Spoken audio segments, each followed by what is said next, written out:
Welcome to my channel. ఈరోజు మా అమ్మాయి గారి ఇంట్లో ఫంక్షన్కి అండి. ఇంట్లోనే చేశాను వంటలన్నీ కూడా. పులిహార, గారెలు, అట్లు, జీడిపప్పు ములక్కాడ కర్రీ చేశానండి. తర్వాత రైస్,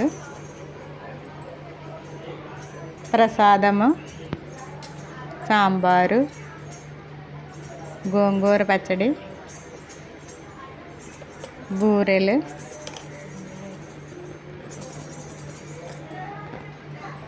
గారెలు అన్నీ కూడా సొంతంగా నేనే వంటలు చేశానండి. వీడియో తీద్దామనుకున్నాను కానీ కుదరలేదండి, పని ఎక్కువ మీద. తర్వాత ఒక్కొక్కటి వంటలు మళ్ళీ చేసి వీడియోలు పెడదామని. ఇదేమో డప్పలం కూర అండి.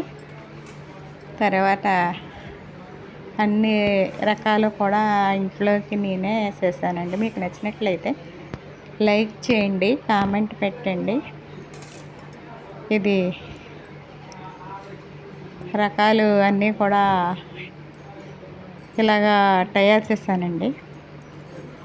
హాయ్ అండి.